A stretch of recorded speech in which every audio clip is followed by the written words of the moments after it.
I was 28 years old and had been working as a professional photographer.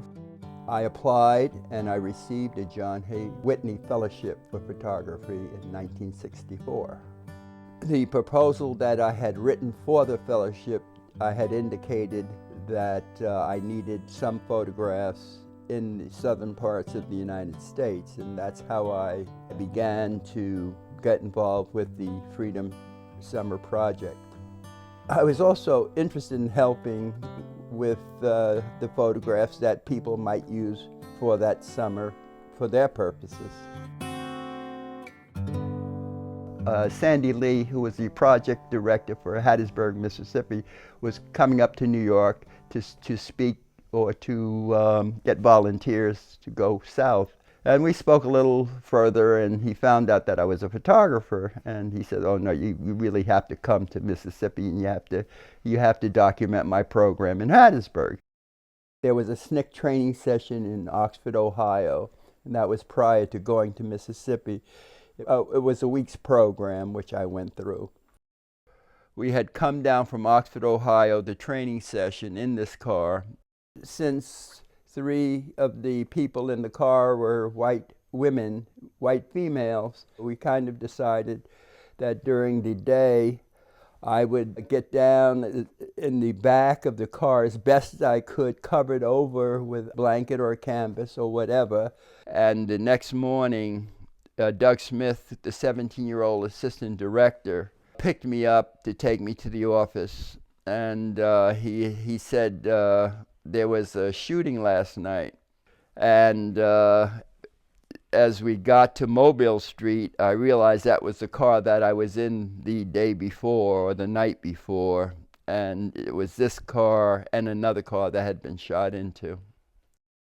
The office on Mobile Street, well, I think it was at 507 Mobile Street, was continually a hectic place. The people sometimes would answer the phone, and people would threaten to bomb the place, and it got to a point where you would say, well, you'd have to schedule the bombings, So, I mean, it's kind of fun now, but it wasn't fun then. It was in that office that I sometimes found out what I was to photograph that day. There were a number of people who would come down to Mississippi from wherever they came from, if they had vacations and they could spare a few days or they spare some time to be of whatever help they could. Rabbi Lelyvelt was one of the people who would come down on vacations to spend some time with us to help us with what we were doing. The rabbi came down for a short week doing voter registration. He asked me a question. The people who are coming down for short periods of time, do you think they really are effective? I'm joking with him. We had that kind of relationship. I said, you go down to the Hattiesburg town here, which is just a few blocks away, and you get your butt beat, and I will come down there and photograph it. The next day, the rabbi was bleeding from his head, and they had been beaten with a tire iron, and the blood was pouring out his head. And I said, "God, we got to stop this bleeding." The thing is that I have a camera around my neck, and I have to take a photograph of this. And so it was just a split second.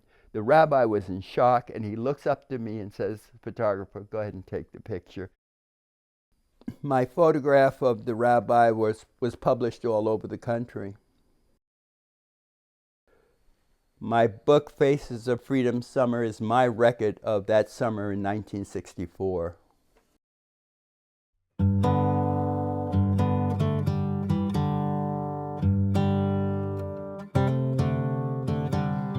There will always be a need to document the struggle.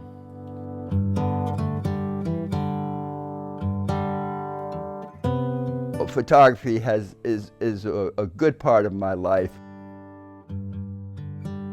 My photography does my talking for me. I'm not much of a talker.